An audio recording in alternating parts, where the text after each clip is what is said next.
കേരളത്തിൽ പുതിയ റെയിൽപാതയുടെ അന്തിമ ലൊക്കേഷൻ സർവേക്ക് അനുമതി നൽകിയെന്ന് കേന്ദ്ര റെയിൽവേ മന്ത്രി അശ്വിനി വൈഷ്ണവ് വെളിപ്പെടുത്തിയതോടെ കേരളത്തിൽ 26 വർഷം മുമ്പ് ആരംഭിച്ച് പണി പാതിവഴിയിൽ മുടങ്ങിക്കിടക്കുന്ന മറ്റൊരു റെയിൽവേ പാത ഓർമ്മയാകും എന്നുറപ്പായി. അങ്കമാലി എരുമേലി ശബരിപാതയ്ക്ക് ബദലായാണ് ചെങ്ങന്നൂർ പമ്പ ശബരി റെയിൽപാത വരുന്നത്. സർവേ കഴിഞ്ഞ് മാത്രമേ 2 ശബരിപാതകളിൽ ഏതു വേണമെന്ന് തീരുമാനിക്കൂ എന്നാണ് കേന്ദ്രമന്ത്രി പറയുന്നതെങ്കിലും വർഷങ്ങളായി മുടങ്ങിക്കിടക്കുന്ന അങ്കമാലി എരുമേലി ശബരിപാത തന്നെയാകും വേണ്ടെന്ന് വെക്കുക.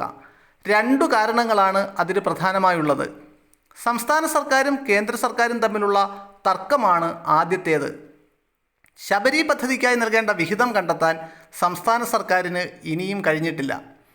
1998 അങ്കമാലി എരുമേലി ശബരി റെയിൽ പദ്ധതി പ്രഖ്യാപിക്കുന്നത്. 517 കോടി രൂപയായിരുന്നു അന്ന് കണക്കാക്കിയിരുന്ന പദ്ധതി ചിലവ്. എന്നാൽ സ്ഥലം ഏറ്റെടുക്കലിലെ കാലതാമസം ഉൾപ്പെടെ പല കാരണങ്ങൾ കൊണ്ടും പദ്ധതി ഇപ്പോഴും പാതി വഴിയിലാണ്.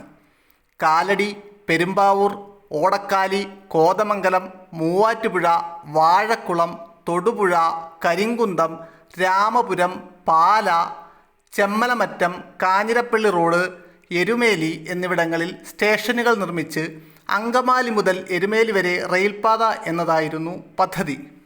ഇടുക്കി ജില്ലയിലൂടെയും കടന്നുപോകുന്ന റെയിൽപാത എന്ന സവിശേഷതയും ഈ പദ്ധതിക്കുണ്ടായിരുന്നു. എന്നാൽ 26 വർഷത്തിനിടയിൽ ആകെ പൂർത്തിയാക്കാനായത് 7 കിലോമീറ്റർ ട്രാക്ക് മാത്രമാണ്. ട്രെയിൻ എത്താനില്ലെങ്കിലും കാലടിയിൽ ഒരു റെയിൽവേ സ്റ്റേഷനും പണിതിട്ടു. ഇതിപ്പോൾ സാമൂഹിക വിരുദ്ധരുടെ താവളമാണ്.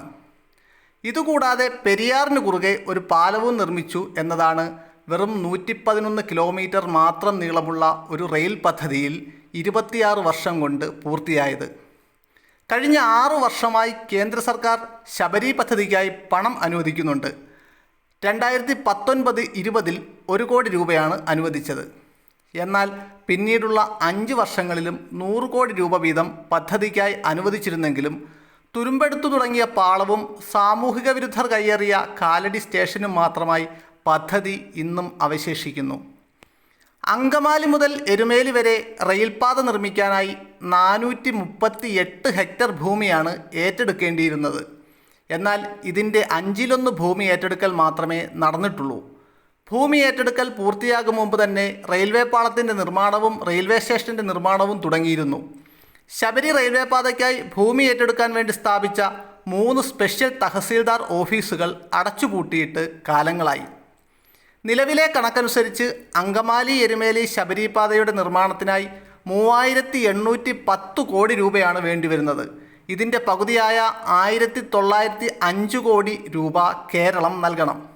ക്ഷേമ പെൻഷൻ കൊടുക്കാൻ പോലും ഖജനാവിൽ പണമില്ലാത്ത സംസ്ഥാന സർക്കാർ ഈ പണം എവിടെ നിന്ന് കണ്ടെത്തും എന്നതാണ് പ്രധാന ചോദ്യം.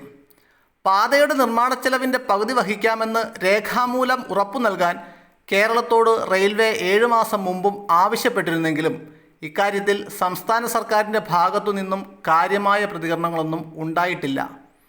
കേരളത്തിൻ്റെ ഉറപ്പും പുതിയ എസ്റ്റിമേറ്റും ഒന്നിച്ച് സമർപ്പിക്കാൻ ദക്ഷിണ റെയിൽവേ ചീഫ് എഞ്ചിനീയർ കേരളത്തോട് രേഖാമൂലം ആവശ്യപ്പെട്ടിരുന്നു. അങ്കമാലി ശബരി പാത മാറി ചെങ്ങന്നൂർ പമ്പ ശബരി റെയിൽപാതയ്ക്ക് കൂടുതൽ സാധ്യത കൽപ്പിക്കുന്നതിൻ്റെ രണ്ടാമത്തെ കാരണം ഇതിൻ്റെ സൗകര്യങ്ങൾ തന്നെയാണ്. ചെങ്ങന്നൂർ പമ്പ ശബരി പാത ശബരിമല ക്ഷേത്രത്തിന് 4 കിലോമീറ്റർ അടുത്തെത്തും. അതേസമയം അങ്കമാലി എരുമേലി പാത ശബരിമല ക്ഷേത്രത്തിന് 25 കിലോമീറ്റർ അകലെ വരെ മാത്രമാണ് ഉണ്ടാകുക. മറ്റൊന്ന് പദ്ധതി ചിലവിലെ അന്തരമാണ്. 111 കിലോമീറ്ററാണ് അങ്കമാലി എരുമേലി പാത. അതേസമയം ചെങ്ങന്നൂർ പമ്പ ശബരി പാത 75 കിലോമീറ്റർ മാത്രവും. താരതമ്യേന ചിലവ് കുറച്ച് നിർമ്മിക്കാമെന്നതിനാലും ശബരിമല തീർത്ഥാടകർക്ക് കൂടുതൽ സൗകര്യപ്രദമാകും എന്നതിനാലും കേന്ദ്രവും റെയിൽവേയും ചെങ്ങന്നൂർ പമ്പ ശബരിപാതയ്ക്ക് തന്നെയാകും മുൻതൂക്കം നൽകുക. കേന്ദ്ര ബഡ്ജറ്റിൽ 3011 കോടി രൂപ കേരളത്തിലെ റെയിൽവേ പദ്ധതികൾക്കായി വകയിരുത്തിയിട്ടുണ്ട് എന്നാണ് റെയിൽവേ മന്ത്രി അശ്വിനി വൈഷ്ണവ് വ്യക്തമാക്കുന്നത്. 2009-ലെയും 2014-ലെയും UPA സർക്കാരിൻ്റെ കാലത്ത് കേരളത്തിന് പ്രതിവർഷം 372 കോടി വീതമാണ് നീക്കിവെച്ചതെന്നും മോദി സർക്കാർ അത് 8 മടങ്ങ് കൂട്ടിയാണ് 3011 കോടി രൂപ അനുവദിച്ചതെന്നും മന്ത്രി പറഞ്ഞു. കേരളത്തിലെ പാത പൂർണ്ണമായും വൈദ്യുതീകരിച്ചു.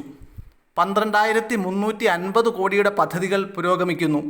അമൃത് പദ്ധതിയിൽ 35 സ്റ്റേഷനുകൾ നവീകരിക്കുന്നു. 10 വർഷത്തിനിടെ 106 ഫ്ലൈ ഓവറുകളും അടിപ്പാതകളും നിർമ്മിച്ചു. കേരളത്തിന് 2 വന്ദേ ഭാരത് മതിയെന്നും മന്ത്രി വ്യക്തമാക്കുന്നു. കൂടുതൽ അനുവദിക്കില്ല. വിഴിഞ്ഞത്ത് നിന്ന് തിരുവനന്തപുരം നഗരത്തെ ബാധിക്കാത്ത പാത ആലോചനയിലുണ്ടെന്നും മന്ത്രി വ്യക്തമാക്കുന്നു.